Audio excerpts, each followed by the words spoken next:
जय राधा माधवा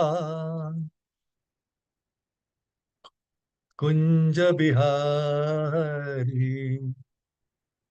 जय राधा माधवा जय कुंज बिहारी। जय गोपी जन वल्लभा जय गिरिवरधारी। जय गिरिवरधारी। जय यशोदा नंदना जय जन रंजना। जय यशोदानंदना जय व्रज जन रंजना। जय यशोदानंदना जय व्रज जन रंजना। जय यशोदानंद जय व्रज जन रंजना। यमुना तिरवनचारी जय कुंज बिहारी। जय यमुना तिरवनचारी जय कुंज बिहारी। जय यमुना तिरवनचारी जय कुंज बिहारी। जय यमुना तिरवनचारी जय कुंज बिहारी। हरे कृष्णा कृष्णा कृष्णा हरे हरे। हरे राम राम राम हरे हरे। हरे कृष्णा कृष्णा कृष्ण हरे हरे। हरे राम राम राम हरे हरे। हरे कृष्णा कृष्णा कृष्ण हरे हरे। हरे राम राम राम हरे हरे। हरे कृष्णा कृष्णा कृष्ण हरे हरे। हरे राम राम राम हरे हरे। हरिनाम संकीर्तन की जय। राधा माधव की जय। जगन्नाथ बलदेव रमाई की जय। नरसिंहदेव भगवान की जय। पंचतत्व की जय। श्री गोस्वामी की जय। गुरु परंपरा की जय। गोपाल की जय। गोपीनाथ की जय। ओम नमो भगवते वासुदेवाय। ओम नमो भगवते वासुदेवाय। ओम नमो भगवते वासुदेवाय। नारायणं नमस्कृत्य नरं चैव नरोत्तमं देवीं सरस्वतीं व्यासं ततो जयम् उदीरयेत्. Before reciting the Srimad Bhagavatam, which is the very means of conquest, one should offer respectful obeisances unto the personality of Godhead Narayana, unto Narayana Rishi, the supermost human being, unto Mother Saraswati, the goddess of learning, and unto Srila Vyasadeva the author. नष्टप्रायेषु भद्रेषु नित्यं भागवत सेवया भगवति उत्तमश्लोके भक्तिर्भवति नैष्टिकी. By regular attendance in classes of the Bhagavatam and by rendering of service to the pure devotee, all that is troublesome to the heart is almost completely destroyed, and loving service unto the personality of Godhead, who is praised with transcendental songs, is established as an irrevocable fact. So, Hare Krishna, today we'll discuss the verse from Srimad Bhagavatam, third canto, 32nd chapter, and verse number 2. Just share the screen. Okay. So 332, 2 from Srimad Bhagavatam. Sachapi bhagavat dharmat kamamudha paranmukha yajate kratubhir devan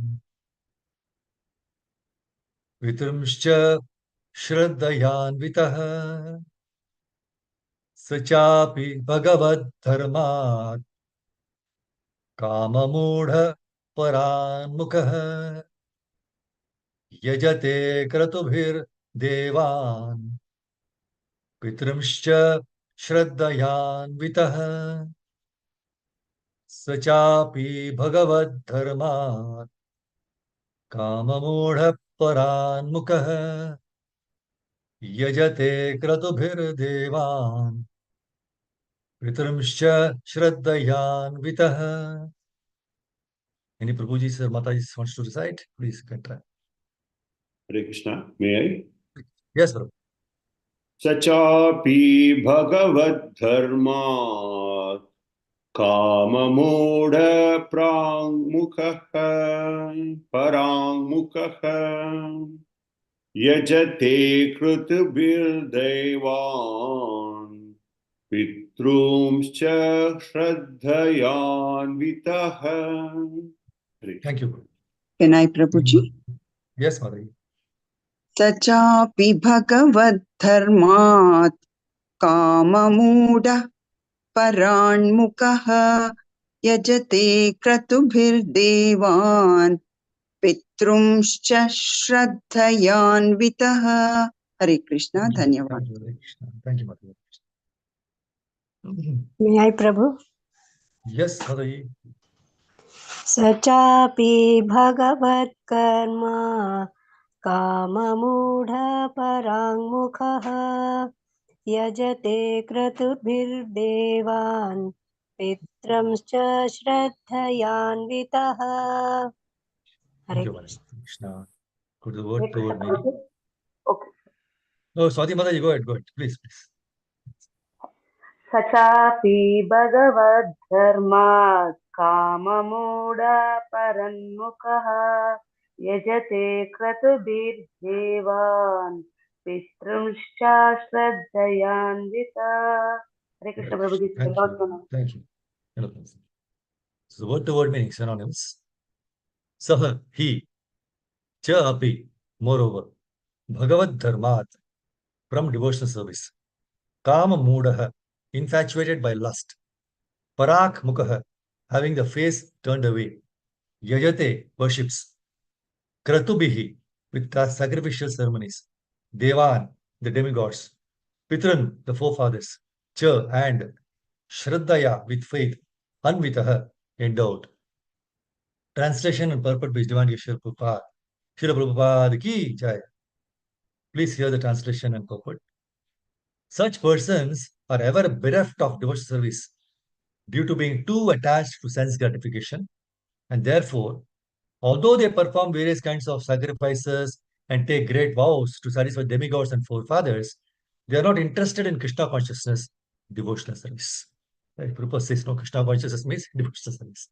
Purport. In Bhagavad Gita 7.20, it is said that persons who worship demigods have lost their intelligence. Kamesh their virda dhyanaha. They are much attracted to sense gratification, and therefore they worship the demigods. It is, of course, recommended in the Vedic scriptures that if he wants money, health, or education, then he should worship the various demigods. A materialistic person has manifold demands, and thus there are manifold demigods to satisfy his senses. The Graha Medis, who want to continue a prosperous materialistic way of life, generally worship the demigods or the forefathers by offering pinda or respectful oblations. Such persons are bereft of Krishna consciousness and are not interested in devotional service to the Lord. This kind of so-called pious and religious man is a result of impersonalism. The impersonalists maintain that the Supreme Absolute Truth has no form, and that one can imagine any form he likes for his benefit and worshipping that way. Therefore, the Grahamedis or materialistic men, Grahamedis means materialist. Therefore, the Grahamedis or materialistic men say that they can worship any form of a demigod as worship of the Supreme Lord. Especially amongst Hindus, those who are meat eaters prefer to worship the goddess Kali because it is prescribed that one can sacrifice a goat before that goddess. They maintain that whether one worships the goddess of Kali or the Supreme Personality of God Vishnu or any demigod, the destination is the same. Prabhupada says this is first class rascaldom, and such people are misled. But they prefer this philosophy. Bhagavad Gita does not accept such rascaldom, and it is clearly stated that such methods are meant for persons who have lost their intelligence. The same judgment is confirmed here. And the word kama muda, meaning one who has lost his sense or is infatuated by the lust of attraction for sense gratification, is used. Kama mudhas are bereft of Krishna consciousness and devotional service and are infatuated by a strong desire for sense gratification. The worshippers of demigods are condemned both in Bhagavad Gita and in Srimad Bhagavatam. Jai Shri Prabhupada's transcendental, very powerful purport ki Jai.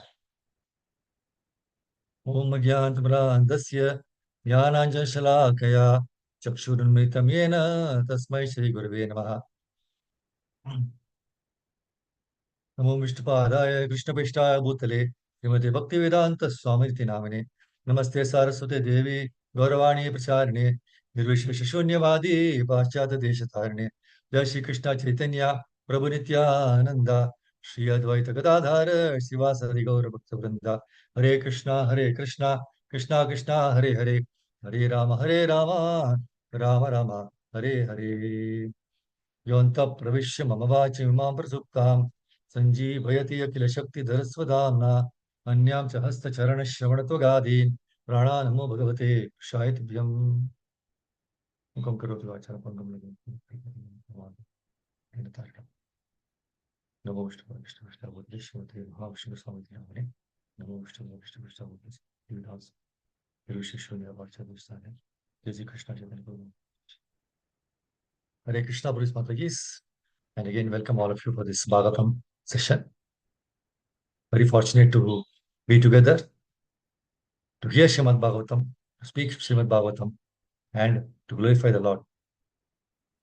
So Krishna has selected all of us today. So this chapter, third canto, 32nd chapter, is entitled Entanglement in Fruitive Activities. Continuation of the previous chapter. Devahuti is asking so many questions. Kapil Muni is giving wonderful instructions, right? So this is entanglement in fruitive activities. We are all entangled in these fruitive activities. That is the first words he says, no? The personality of God said, the person who lives in the center of household life derives material benefits by performing religious rituals, and thereby he fulfills his desire for economic development and sense gratification. Again and again he acts the same way. See, actually, here is Prabhupada said there are two kinds of householders. One is called the Grahamedi, other is called a Grahastha. And he specifically said the objective of Grahamedi is sense gratification. The objective of Grahastha is self-realization. Okay, so let us see what are differences. And in fact, in the previous chapter, the 47th verse, Prabhupada says, while discharging devotional service in full Krishna consciousness, one should not be miserly. Conjuse devotional service, don't be conjuse, right? Should not be miserly. You should not unnecessarily show that he has renounced this world. Actually, Prabhupada says renunciation is not possible. If one renounces his bungalow, a huge bungalow, wonderful palatial bungalow is there for him. So when he renounces bungalow and goes to the forest, actually there is no renunciation. Because that palatial bungalow is the property of Supreme Personality of Godhead. And the forest is also the property of Supreme Personality of Godhead. So if he changes from one property to another, that does not mean that he renounces. He was never the proprietor of either the bungalow or the forest. Right? In fact, renunciation necessitates renouncing the false understanding. Please read carefully. Actually, renunciation means renouncing the false understanding that one can lord over the material nature. When one renounces this false attitude and renounces the puffed up position that he is also God, That is real renunciation. Otherwise, there is no meaning of renunciation. That's why Srila Rupa Goswami advises that if one renounces anything which could be applied in the service of the Lord and does not use it for that purpose, that is called Falgu Vairagya. Falgu Vairagya. Insufficient or false renunciation. That's what we saw in that example, right? So everything belongs to the Supreme Personality of Godhead. Isham Vasyam Vidam Sarvam. So therefore, everything can be engaged in the service of the Lord. Nothing should be used for one's sense gratification. That is real renunciation. Nor should one unnecessarily increase the necessities of the body also. We should be satisfied with whatever is offered and supplied by Krishna without much personal endeavor. We should spend our time executing devotional service in Krishna consciousness. And that is a solution to the problem of life and death. And the 48th verse of the previous chapter, 331-48 purport, Prabhupada says, very beautiful purport. He says it is sometimes misunderstood that if one has to associate with persons engaged in devotional service, that means if you associate with in the program, associate with devotees, it is misunderstood that if you associate with such persons engaged in devotional service, he will not be able to solve the economic problem. That's what people think. And to answer this argument, it is described by Prabhupada that one has to associate it with liberated persons, not directly, not physically, but by understanding through philosophy and logic the problems of life. That's why in that 48th verse it's given Samyak Darshanaya Buddhya. Means one has to see perfectly. And by intelligence and yogic practice, one has to renounce this world. That renunciation can be achieved by the process recommended in the second chapter of the first canto of Srimad Bhagavatam. See, the devotee's intelligence is always in touch with the Supreme Personality of Godhead. His attitude towards the material existence is one of detachment. Because he knows perfectly that this material world is a creation of illusory energy. So realizing himself to be part and parcel of the Supreme Soul, the devotee discharges his devotional service and is completely aloof from material action and reaction. So at the end, he gives up his material body or the material energy, and as a pure soul, he enters the kingdom of God. Now, the point is, coming to the current chapter, who is a Grahamedi and who is a Grahastha? So this first verse, which we just now read, is spoken by Kapil Deva. He says there are two kinds of householders, right? Grahamedi and Grahastha. And Grahamedi, objective of Grahamedi is to have sense gratification. And objective of Grahastha is for self-realization. So in the first verse, Krishna, the Lord is speaking about the Grahamedi, or the person who wants to remain in this material world, who wants completely permanently in the material world, is a Grahamedi. And his activity, the Grahamedi's activity, is to enjoy material benefits. How? By performing religious rituals for economic development. And thereby ultimately satisfy his own senses. He does not want anything more. So such a person works very hard throughout the day, throughout his life also, to become very rich, eat very nicely, drink very nicely. And such people think by giving some charity for pious activity, he can go, by giving some charity, Prabhupada says in that, but by giving some charity for pious activity, he can go to higher planetary atmosphere in the heavenly planets in his next life. Okay. But he does not want to stop the repetition of birth and death. And does not want to finish this miserable middle existence. And such a person is called Grahamiti. A Grahastha is a person who lives with family, with wife, children, and relatives, but has no attachment for them. He prefers to live in family life rather than as a mendicant or sannyasi, but his chief aim is to achieve self-realization or come to the standard of Krishna consciousness. See, Lord Kapil Deva is speaking about the Grahamedis, right, in this verse, who have made their aim the materialistically prosperous life, which they achieve by sacrificial ceremonies, by charities, by good work. They are posted in very good positions.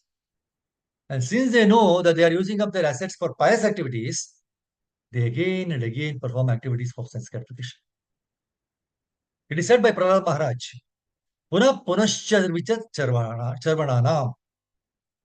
Puna Punascharvita Charvananam. They prefer to chew the already chewed.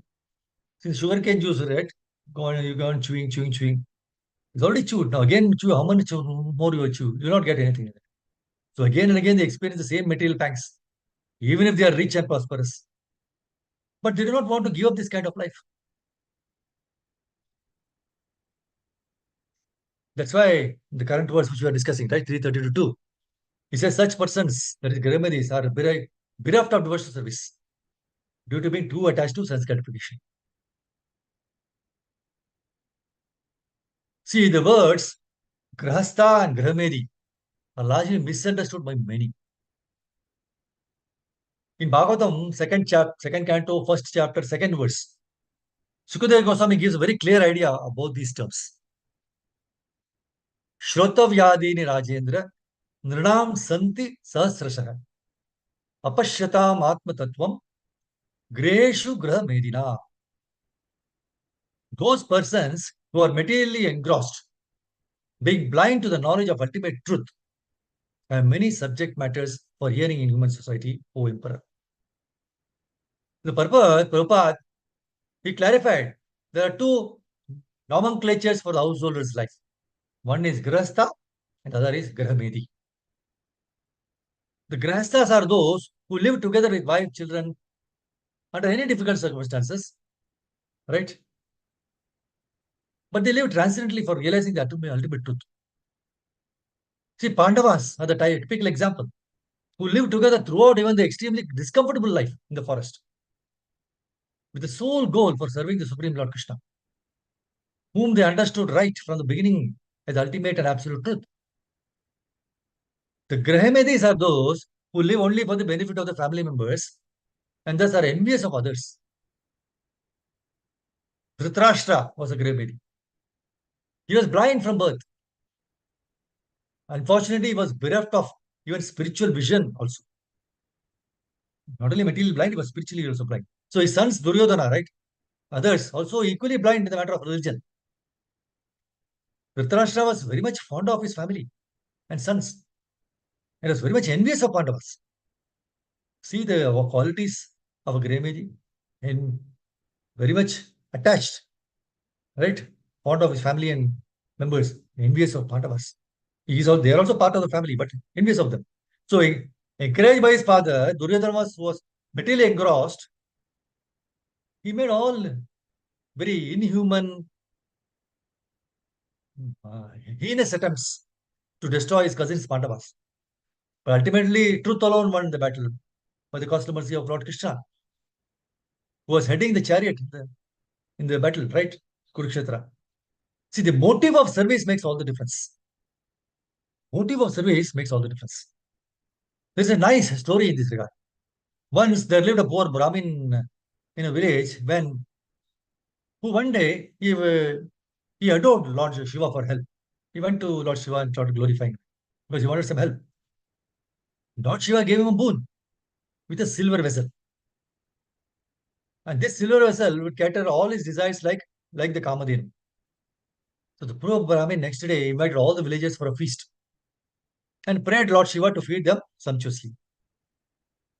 And he narrated to them how he obtained this boon. On hearing this, one Grahamedi, very rich in that village, envious of the Brahmana, went to the same forest, prayed to Lord Shiva to get such a boon. And Lord Shiva gave him, and also with one condition. He said, if this silver spoon and silver vessel should be utilized only when you are in a grave, when you're very much in need of it. When you're in grave need, then only you should use it. But he took it. What happened? He's a rich man, he can do himself, right? But he has taken that boon from Lord Shiva, and now he went and always invited all his villagers, and now he prayed to Lord Shiva to arrange feast for them. With his money and all, he could have already done. Why he should have this, right? So when he did that to Lord Shiva, asking him to arrange, but to his great shock and disappointment, Ghosts appeared and belt him severely because he was envious, greedy, and jealous. He was a jealous Gravity. Srimad Bhagavatam 2:1:1, second canto, first chapter, first verse. Shukovacha Variyanesha Yeshate Prashnaha Krito Lokahitam Nrapa Atmavid Sammatha Pumsam Shrotavyadishu Yapara.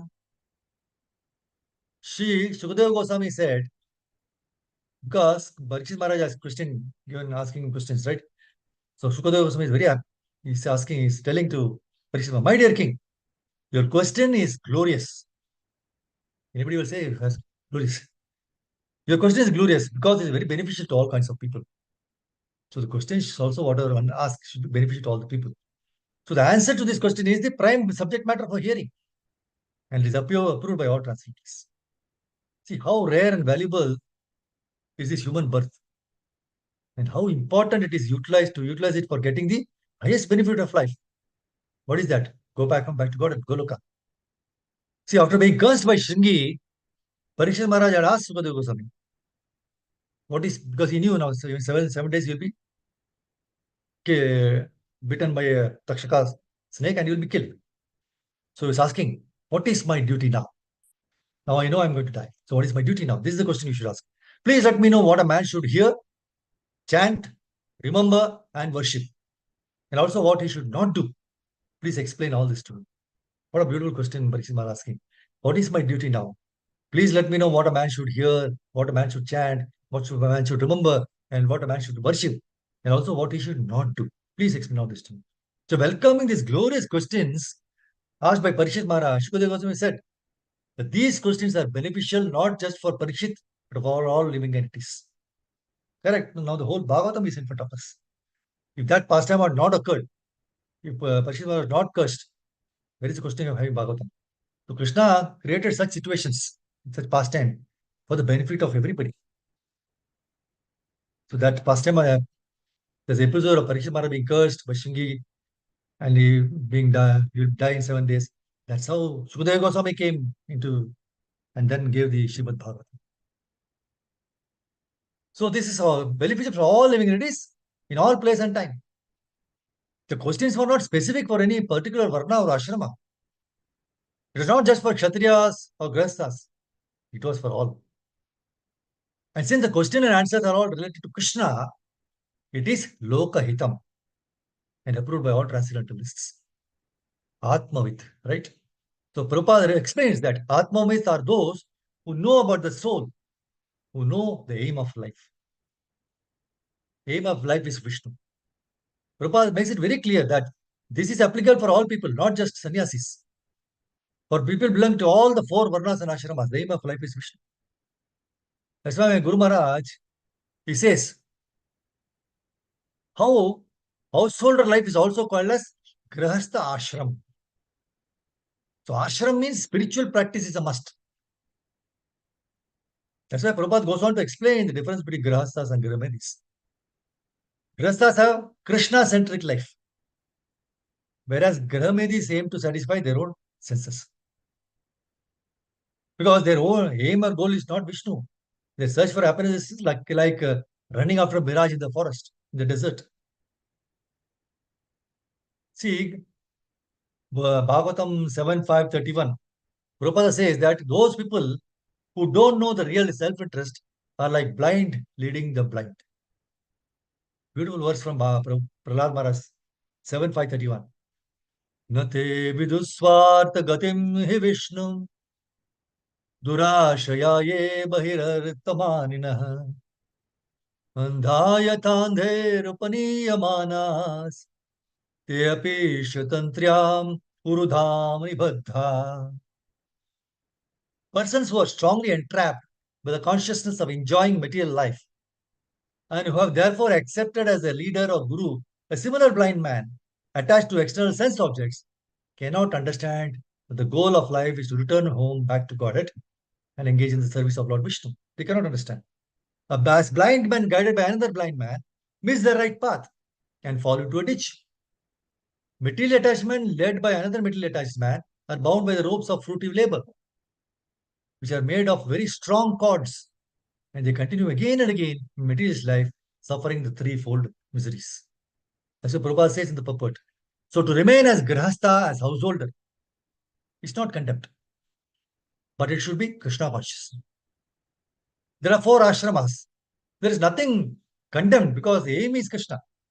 If the aim is Krishna, then your life, your interest is all right. If the aim is not Krishna, then you are losing the opportunity of this human form of life.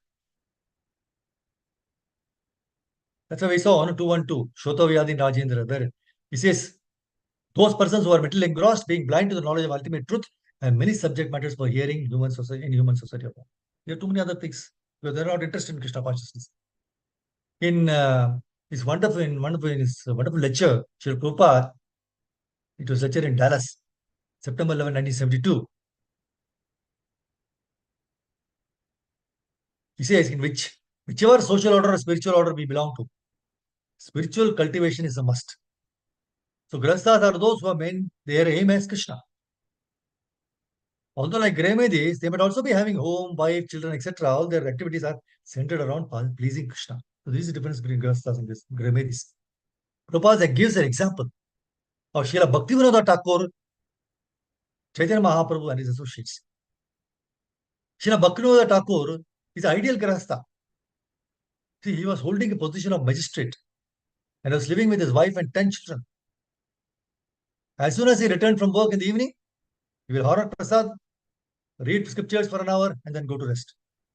Very minimal. He will wake up at 12 a.m., midnight, and keep writing commentaries for the scriptures till 4 a.m. in the morning. See, from his life, we can see how, irrespective of ashrama, he dedicated so much time for spiritual practice. At the same time, was very responsible in his prescribed duties. So all these great souls show us how, if laulyam means true eagerness. Eagerness is a true eagerness to serve Krishna. If that is there, then spiritual cultivation, practice, and advancement is all possible in all ashrams. On the other hand, Grahmanis whose aim is only to satisfy their own senses, they end up being envious of others. That's why Prabhupada gives a funny example for this envious nature. He says Grahmanis have this signboard outside their home, the gate. Beware of dogs at their home. Because they don't want other people to come to their home. Whereas Grihasthas are eager to welcome others to their home so that all can hear Krishna Katha and make their life sublime.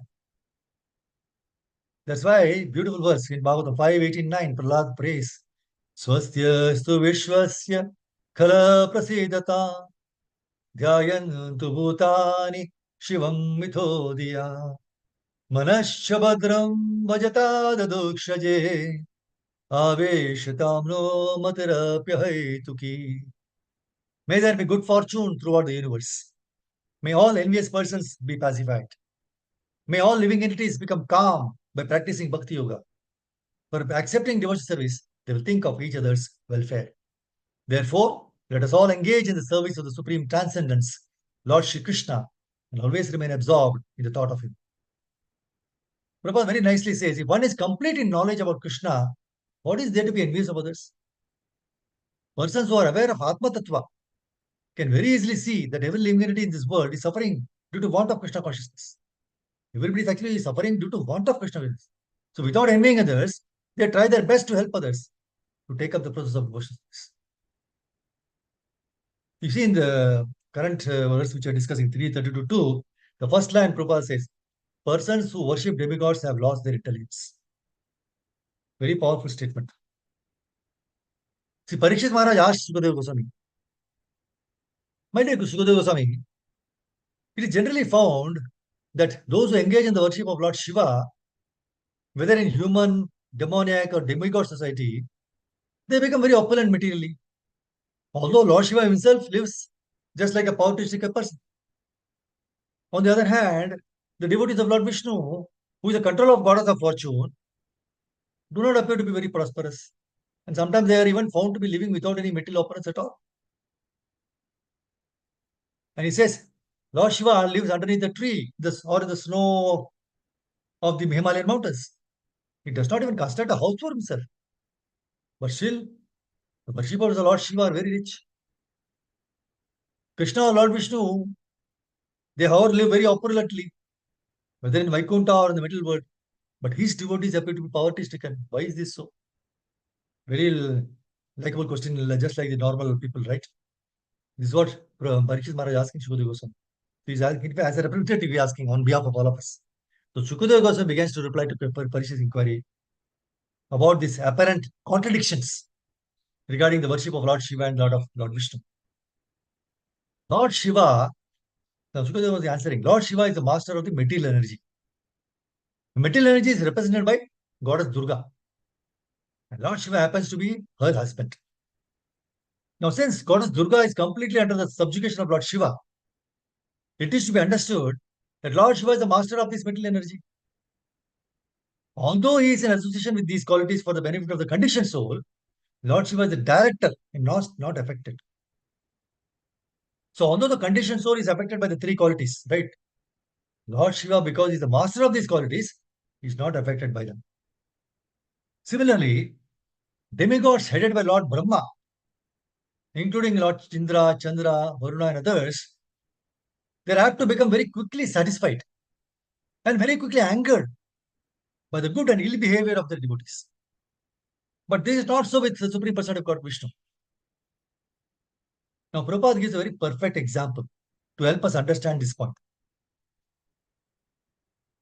If a person is in jail and he serves the jailer in the prison, right, very nicely, what will happen? He can at most provide him a best facility in the jail room, from C class to maybe to A class. But he can't release anybody from jail. The jailer cannot do it, right? You may serve him very nicely. You do whatever the jailer asks you, sincerely you do is following instructions, everything. So he can provide you better facility, that's all. But he cannot take you out of the jail. Similarly, those who worship the material energy receive the suitable reward for such activities. And those who worship the Pitas receive the similar results. But those who are engaged in devotional service or worship the Supreme Lord, Krishna, they go to the Vaikuntha planets for Krishna Loka. See, one cannot approach the transcendental region, no, the spiritual sky, just by worshipping Lord Shiva or Brahma or any other demigod. They can go there only by worshipping the Supreme Lord Vishnu. Now, material happiness or opulence means gratification of the senses. And it's specifically mentioned in the Puranas, gratification specifically the genitals and the tongue and the mind. Material advancement of civilization necessitates creating objects of enjoyment by mental concoction, just to become happy on the basis of these two principles. That is, pleasures for genitals and pleasures for the tongue. So here lies the answer to King Parikshit's question to Shukadeva Goswami as to why the worship of the Lord Shiva are so opulent. So Krishna has therefore stated in Bhagavad Gita that to take blessings from demigods is less intelligent, because when one takes benedictions from the demigods, the results of such benedictions are temporary. Please understand. It is easy to get material opulence by worshipping the demigods, but the result is sometimes disastrous. As such, the benedictions derived from demigods are appreciated by the less intelligent class of man. That's why in Bhagavatam 2, 3, 10 states that what persons with broader intelligence does. Akama sarva kamo va moksha kama udaradihi tivrena bhakti yogena yajate purusham param. A person who has broader intelligence, whether he be full of material desire, without any material desire, or desiring liberation, must by all means worship the Supreme Whole, the personality of Godhead. Now, Udaradihi means one who has a broader outlook. So, people with desires for material enjoyment worship small demigods, and such intelligence is condemned in Bhagavad Gita 7.20 as Ritagyana, intelligence of one who has lost his senses. See, one cannot obtain any result from demigods without getting sanction from the Supreme Lord. First of all, you get it. Even the demigods also give the whatever you ask for, they give it, but they have to get the sanction of the Supreme Personality of Godhead. So, whenever a devotee wants something from Lord Vishnu, another important point, whenever okay, we are disabled with Lord Krishna. If you want something, first of all, the Lord considers whether such a benediction will ultimately be good for the devotee. And only he will provide. If it doesn't provide, don't worry. I mean, that is not for your development in devotional service. So Lord never bestows any benediction which will ultimately prove disasters to the devotee. So by his transcendental nature, he is always merciful. Therefore, before giving any benediction, he considers whether it will prove beneficial for that devotee. So we should realize how devotional service has made our life so simple. We have only one God, Krishna. Only one God to go for everything. And only one mantra, Hare Krishna Mahamantra, to chant and to obtain anything from him, right? Especially Shuddha Bhakti. One God, one mantra. So the Hrita Jnana worship, that is different demigods because they are influenced by the mode of passion and ignorance. But they do not understand one cannot attain the desired result without the sanction of the Supreme Lord, as it is mentioned in 7.22 Bhagavad Gita. Endowed with such a faith, he endeavors to worship a particular demigod and obtains his desires. But actuality, these benefits are bestowed by me alone. Krishna says in 7.22, all these benedictions which the demigods are giving, these benefits are bestowed by me alone. So just like, see how we can understand through some examples, right? How other ministers of various departments like public works department, railway department, finance department, how they execute their work under the sanction of the prime minister, right? Similarly, all demigods execute the orders of the Supreme Lord. This whole cosmic manifestation. Maybe it's a cosmic corporate, right? The CEO is the Supreme Personality of Godhead. Then we have finance minister, human resources minister, so they are all executing the orders of the Supreme Lord. So nothing can happen without his sanction. People who don't know this eternal truth are called Hritagyan. The pure devotee of the Lord has the real knowledge. That is, Bahunam Janmanam Ante Jnanavan Mam Prapadyate Vasudeva Sarvamiti Sa Mahatma Sudurlabha. After many, many births and deaths, he who is actually in knowledge surrenders unto me, knowing me to be the cause of all causes and all that is. Such a great soul is very rare. Therefore, a person with broader intelligence or outlook can see that the Supreme Lord is ultimate authority, even for material benefit. So even if he has desire for material enjoyment or liberation, no, he must worship the Lord direct, Supreme Personality of Godhead. See, some wonderful instructions were given by Narada Muni to Prachetas in Bhagavatam when they requested, Prachetas requested Narada Muni to enlighten them with the transcendental knowledge. See, Narada Muni says, real business for all of us is who have taken birth in this middle world is to do devotional service. Serve to satisfy Krishna. He said, what are the roots? Narada Muni continues, he explains how spiritual practice we follow for advancement in spiritual life. Like chanting, study of scriptures, or any kind of service for the Lord. The main ingredient is loving devotion. If that is absent, then everything is useless. If Krishna is pleased, then everyone is pleased. That's why in Bhagavatam 4:31-14, Narada Muni says, as pouring water on the root of a tree energizes the trunk, energizes the branches, twigs, and everything else. And as supplying food to the stomach enlivens the senses and limbs of the body. Simply worshipping the Supreme Personality of Godhead through devotional service automatically satisfies the demigods who are parts of that Supreme Personality. So when we are contaminated by material modes, then we prefer to hear our own glories, right? Instead of glories of Supreme Lord. Because material modes are contaminating us. So, but demigods are not like us. Please understand this. Demigods are dear devotees of the Lord and are obedient to them. Here the difference lies between demigods and us. They are demigods because they obey the orders of the Lord. We don't. We are enemies of Krishna. So they actually take pleasure to hear the Lord's glories. So when we, in front of demigods, if you chant Hare Krishna Mahamantra, recite Bhagavad Gita, hear Bhagavatam and everything, they'll be more pleased, right? They'll be happy to give more and more devotional service and purify us.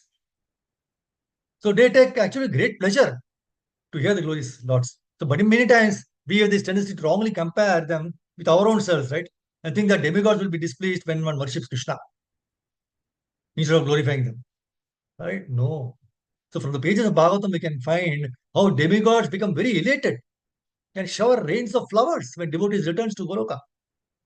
Be it Bhishma Deva or Parikshit Maharaj, Dhruva Maharaj, whenever any devotee returns to Goloka, demigods are very pleased. Very important point to understand. So demigods are actually displeased only when someone harms the devotee.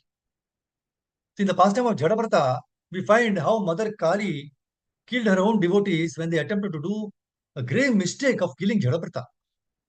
They wanted to offer Jadabrata as the offering to Lord Kali, right? That is Yasman Tushta Jagat Tushtam. Means when Krishna is pleased, every other living entity is pleased, right? Not just demigods. So in the pastime of Akshapatra also, we find that Draupadi could offer only the small piece of remnant food sticking in the Akshapatra to Lord Krishna. But Krishna was pleased with the devotion. And as soon as he ate that small leaf, he felt very satisfied. Then what happened?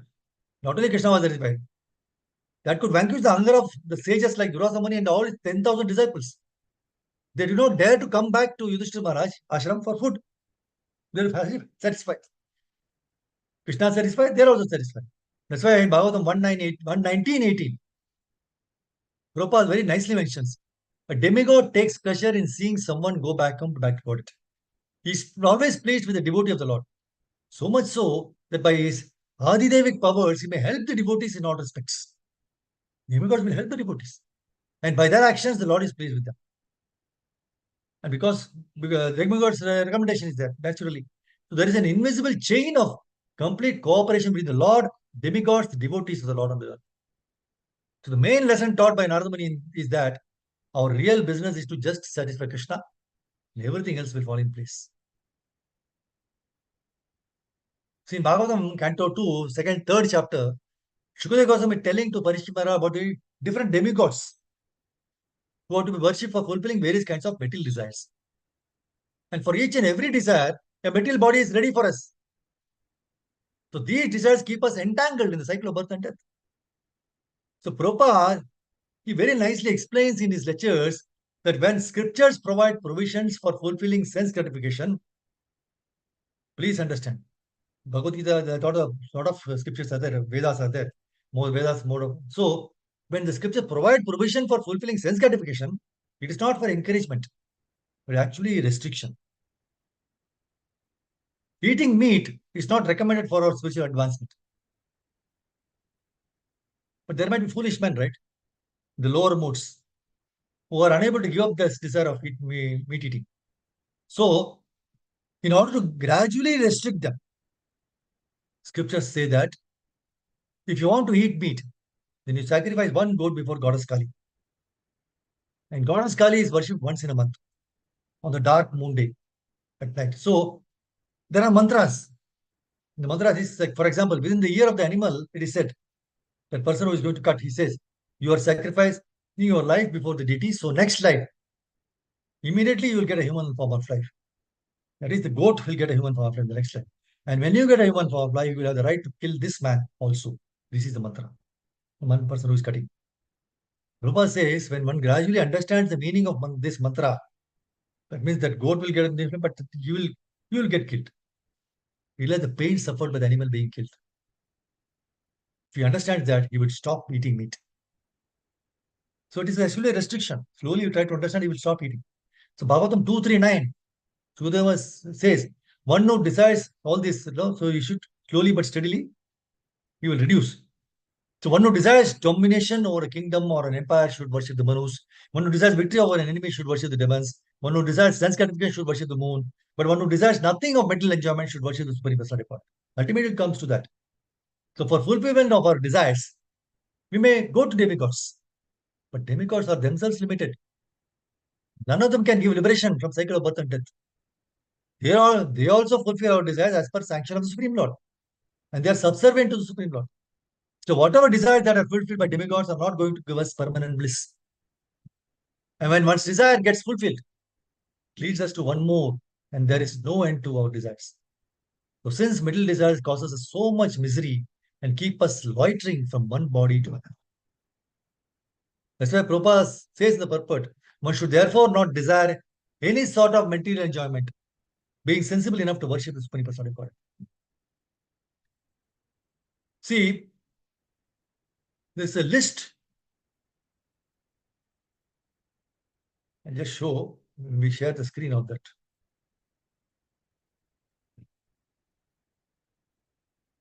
Second canto, third chapter, verse number 2 to 7.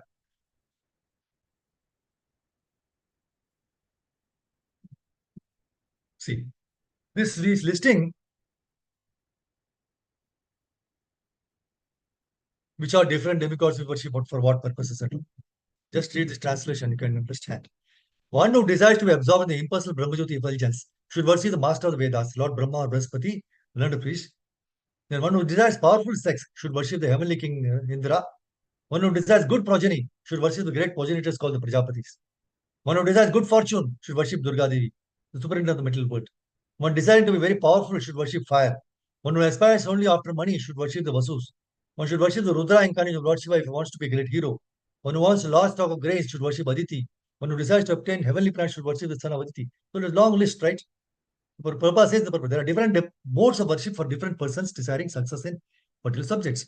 The conditioned soul living within the purview of the material world cannot be an expert in every type of materially enjoyable asset, but one can have considerable influence over a particular matter by worshipping a particular demigod, as mentioned above.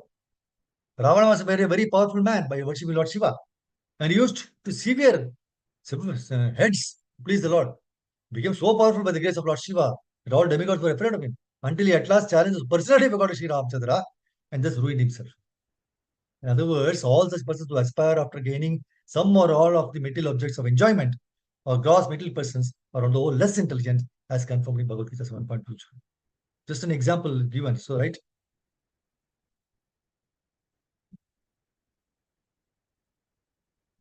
We'll go through that per person. So that's why, after listing the various kinds of demigods, then says in 2.3.10, he says, Akama, Sakama, Moksha, Akama.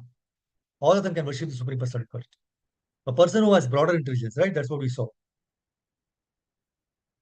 So, Shripa, the Ishwara Puri, is the spiritual master of Chaitanya Mahaprabhu. He was very pleased with Chaitanya Mahaprabhu's obedience to his instruction and the resultant effect of his pure chanting. So he then gives his instruction to Mahaprabhu. He said, my dear child, continue dancing, chanting, and performing Sankirtana in association with devotees. Go out and preach the value of chanting Krishna Nama. For by this process, you will be able to deliver all fallen souls. So the spiritual master is not pleased with just with our own advancement in bhakti. He wants us to distribute the causeless mercy of Krishna bhakti to as many souls as possible in this world. And for this, he suggests two processes to sincere devotees. One, always perform kirtana by blissful chanting and dancing in the association of devotees. This is the result of the devotee's prema, intense love for Krishna, and his vinamrata, humility. Second, go out and preach the value of chanting the holy names to everyone. This is the result of the devotee's unlimited karunya and compassion. So intense love for Krishna, humility, and compassion. So Prabhupada's purport, as usual, is very deep and thought-provoking. He says, the Krishna conscious movement is based on the principle that one should become as perfect as possible in devotional service and also preach the cult for others. So this is the sum and substance of Krishna consciousness movement. Every service, every activity is to be conducted with the aim of purifying the polluted atmosphere of passion and ignorance. So Prabhupada quotes this beautiful statement from his spiritual master, Bhaktisiddhanta Sarvabhauma Anubhashya. A person who has attracted the attention of the spiritual master by sincere service likes to dance and chant with similarly developed Krishna conscious devotees. The spiritual master authorizes such a devotee to deliver fallen souls in all parts. You have to please the Supreme Lord, the spiritual master. So when a sincere devotee dances and sings in joy in Sankirtan, he's not making an exhibition. Rather, it happens naturally and automatically as a result of the mercy of the spiritual master. And for such a confidential disciple, spiritual master bestows the greatest responsibility of transforming the suffering souls all over the world through their preaching and glories of the Supreme Lord. You know, preaching is a high risk service. If we are successful in our preaching, we can get deviated by the name, fame, and followers that come as a result of the service. Then, due to the association of non-devotees, there is a risk of getting attracted to material opulence and enjoyment. On the other hand, if we spread the wrong message to the society by our preaching, either due to lack of proper knowledge or through our improper conduct, then it is a great disservice to Guru and Krishna. So even Krishna has warned Arjuna not to speak to those who are envious or faithless in this path.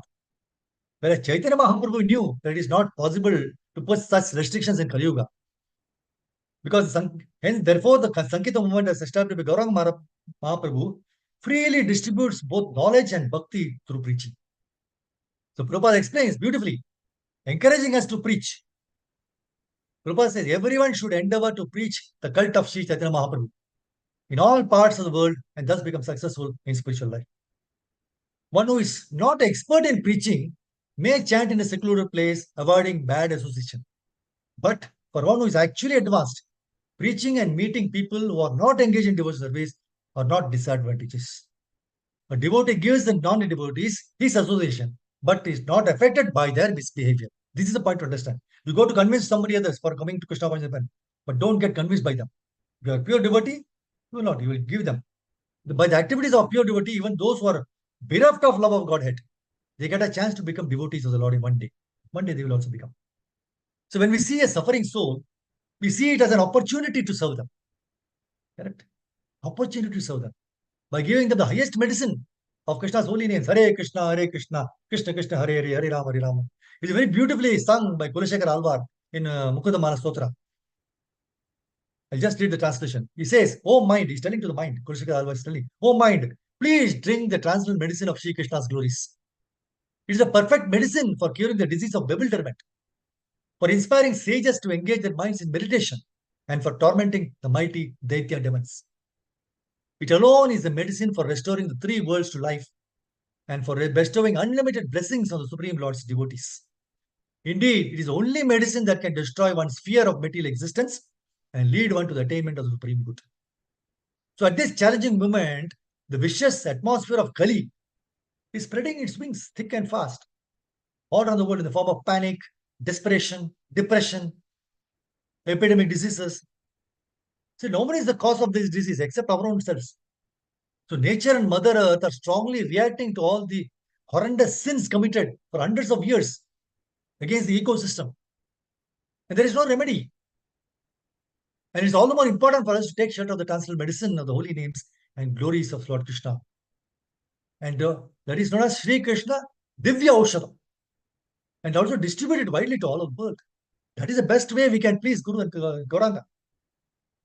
Generally, the karmis were attached to increasing descendants. They have to perform so many sacrifices and worship so many demigods for future generations. That is why many leaders, politicians, right? The so-called scientists are eager to see the future generations live comfortably. So they are trying to find different means of generating energy, like driving cars, airplanes, so on. They're exhausting so many supplies, naturalism. So these activities are in 2.41, it says, Vivasatmega buddhi, ekaya kurunandana, bahusha kahyanantascha, buddhayo avyasayina. Those who are on the spiritual path are resolute in purpose, but their aim is only one. Oh, beloved child of Gurus, the intelligence of those who are irresolute is many branch. So actually, those who are in knowledge of everything are determined to execute Krishna consciousness. But those who are rascals, mudas, sinners, dushkritanaha, and the lowest of mankind, naradamaha, who are bereft of all intelligence and who take shelter of the demonic way of life, asuram bhavam ashitaha. They are disinterested in Krishna consciousness. As such, they become implicated now and take so many activities. So most of these activities center around killing of animals, right? The modern civilization is centered around animal killing. So karmis are addressing that without eating meat, their vitamin value or vitality will be reduced. So to keep oneself fit to work hard, one must eat meat. And to digest meat, one must drink liquor. And to keep balance of drinking wine and eating meat, one must have sufficient sexual intercourse. To keep fit to work very hard like an ass. See the mentality, how they are going. So in 141 purport, Bhagavad Gita, Prabhupada says, according to the rules and regulations of fruitive activities, there is a need to offer periodical food and water to the forefathers of the family. So this offering is performed by worship of Vishnu. Because eating the remnants of food offered to Vishnu can deliver one from all kinds of sinful reactions. Sometimes the forefathers may be suffering from various types of sinful reactions. And sometimes some of them cannot even acquire a gross material body. and are forced to remain in subtle bodies as ghosts. So when remnants of prasadam, when you offer to Krishna and take it as prasadam, that remnants of prasadam are offered to the forefathers by the descendants. Forefathers are pleased. They are released from ghostly or other kinds of miserable life. So such help rendered to forefathers is a family tradition. And those who are not in devotional life are required to perform such rituals. So one who is engaged in devotional life is not required to perform such actions. But of course, you should be a pure devotee to continue to do that. Simply by performing devotional service, one can deliver hundreds and thousands of forefathers from all kinds of misery. So it is stated in 11:5:41. Please go through this purport and this verse 11:5:41 of Bhagavatam. So there are more things to be said, but time is of the essence. So this whatever I was able to convey within my capacity. So thank you very much, Professor Mataji, for giving this opportunity to glorify the Lord and purify ourselves. So very powerful statements. That's why so many questions are being answered through the scriptures. We have to just have faith and follow it as it is. Okay. Thank you very much, Mataji. Hare Krishna. Srimad Bhagavatam ki jai. Shri Prabhupada ki jai. Vancha kalpataru kripa sindhu patitanam pavan. If you have any questions or anything to share, anything provoking statements which kindled you so that you feel this is very important for me to put it in daily practice. Hare Krishna. Thank you. Yes. Hare Krishna, Dharnath Pranam Prabhu. Hare You Krishna. explained that. You explained about that ashram means you have to dedicate it or to Krishna or practice to Krishna consciousness. Yeah, I didn't get you. What is that? Ashram means, can you explain me a little bit? No, ashram is basically for doing spiritual activities. That is ashram. Grihastha ashram. See, otherwise, brahmacharya ashram. The ashram is very much important. Otherwise, it will be just like a material activity. Means for developing ourselves in the spiritual. That's why grihastha ashram. So we are in grihastha. We are also just like other people doing our responsibilities also to our family, right? Wife, husband, or children and parents and all within the family. That is normal material activities. But you are adding Krishna into your life. With Krishna-centric life, you are doing all the other activities also. Then it becomes an ashram. Otherwise, materially, whatever you are motivated to doing, all the other things for our own sense gratification, then that is not an ashram. That's what the point. I hope I was helpful. That was helpful. Okay, bro. Hare Krishna, Dharnath Pranam. Clear, Prabhu. Wonderful. Thank you, Prabhu. Hare Krishna. If you have anything, any questions or anything, it felt very useful, one point which you can apply in your life. That is more important. You discover something, understand something, and want this. This is the point I understood. Very nice. I want to put it in my life right from now. After the class, I will start applying in my life. Something like that. Hare Krishna, Prabhuji. You have you went so fast, Prabhuji. There are so many questions you have answered, which was nagging in my mind about offering to, how to do the prasadam and all for the souls departed, and then how get it sanctified and how it gets those many things. So many questions, no, millions of questions you have answered. If you would you be kind enough, because you went so fast, it just didn't percolate into my mind, Prabhuji. So if you can kindly share the recording, maybe I will have to pause here, like that I have to do, and let it go into my system and share it with my kith and kin. Thank you, Sure. Prabhuji. Hare Krishna. Thank you. It was very beneficial. Thank you. Thank you. Hare Krishna, Prabhuji. Thank you for telling that you went so fast, Prabhuji. But I felt it so, Prabhuji. Sorry, you should not. No, it's okay, it's fine. Because a lot of questions are there. Because this topic is such. So I thought, I was thinking of the questions that might come across. Based on that only, but time was also an essence, right? Yes, So Prabhuji. I understand. But you have touched all the most sought after questions, Prabhuji. Hare Krishna. Thank you. Hare Krishna. Thank you, Mother. Thank you very much. Yes, please, Mataji. Hare Krishna Prabhuji. Hare Krishna. Grahastha life, what I learned is Grahastha life is the Grahastha Ashrama is the self-realization. Will do self-realization for the God. and in Grahamedi, we will be self-centered. Yes. And their self-interest will be there. Here, Krishna will be the center for everything. Correct. Yes, mother. Very nice. That is known as that's why Prabhu asked, no, ashram. That's very important. Grahata ashram. So anybody asks, we are in Grahastha, we are in Grahastha ashram. Yes, Prabhuji, Hare Krishna, I agree with Mataji. You have very nicely defined and shown the difference between Grahastha and Grahamedi. That was Yes. also very nice because we didn't know all this. Thank you, Hare Krishna. It's all from Bhagavad Prabhuji. Gita. Convey. Thank you, Mataji. Hare Krishna. Thank you, Swatamati, for your questions and sharing that points. Thank you, Thank you, Prabhuji. Prabhuji, for the wonderful session today. Yes, Uh, Dear devotees, all the sessions are recorded in YouTube, ISKCON Seshadripuram YouTube channel. If you want to listen, you can again, you can go back to listen again. yes. So you please search ISKCON Seshadripuram in YouTube, you will get the channel. Prabhuji, can you share the link in the Thank chat? you, Prabhuji. Hare Krishna. Okay. Link. Yeah, I will share the link. No problem. You can. Yeah. Thank you, Thank Prabhuji. you. Thank you.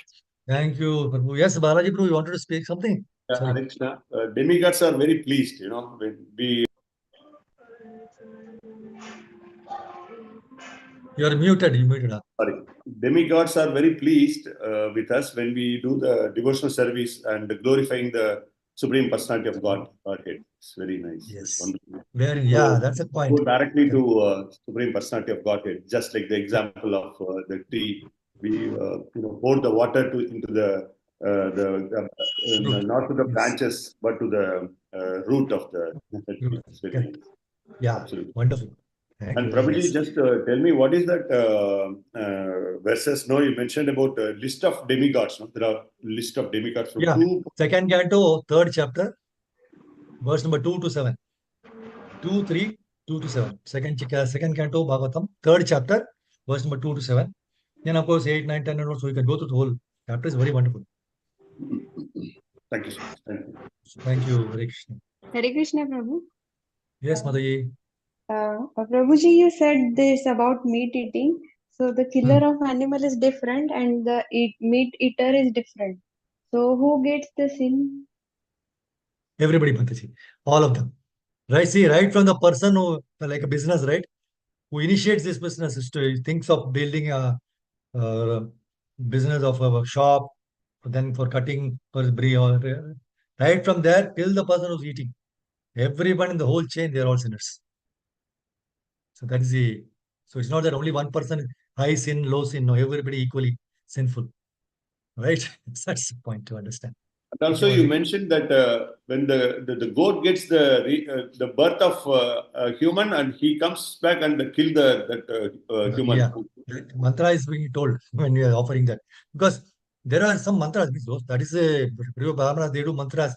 Very animals are very down, and for example, even cows and all very down. So they will, by offering them to the sacrifice, they will get a better body. For that is the mantras being done. But people misinterpreted all these Vedas and started doing this and eating meat and all this, right? So many misinterpretations. That's why if you see in Bhagavatam, why everything was written by Vyasadeva, right? He wrote the Vedas, he wrote everything was written. But he himself was not pleased. Because, but where people took that only. But now afterwards, Vyasadeva was displeased, and Narada Muni came and he gave him the solution for why he was displeased. You should glorify Krishna and all those things. And he wrote Bhagavatam. So now people are not following Bhagavatam. They are still following the whole things which Vyadadeva himself has written. And he was not at all pleased with that. Now everybody is pleased by Bhagavatam. So go to Bhagavatam. So they always take questions from there. It is written this is that, this is that. That is there. But that's not the correct. Maybe that was right for that particular time and place. That particular time it was useful. Particular time it was required. But not always. The eternity, the permanent one is from Srimad Bhagavatam. So take Bhagavatam, everything is included there. Right? The main purpose of our human form of life is to purify ourselves and go back to Godhead. Without our purification, we cannot go with this body. So how can you purify? Only by chanting Hare Krishna Mantra, Bhagavad Gita and Bhagavatam. That's it. These are very simple in Kali Yuga. There is no age, 100, not even 100 age is there now. And we are, most of you are there, almost 40, 50 have finished. So how much is left? So how much we have to do? Intense bhakti, right? That's what. Hare Krishna. Thank you, Prabhu. Balaji Prabhu, thank you very much. Prabhuji, Yes, Mataji. Prabhuji, I'm having a doubt that in some Shiva temple, I saw that that the Agni Linga will be coming up, Prabhuji. What is the Adi and what is the end of the Linga? To search that Brahma and Shiva, he will tell them to search that what is the Adi and Anta of the Linga. So they both Vishnu took the boar and he will go down to the earth and will search for the where is the linga start.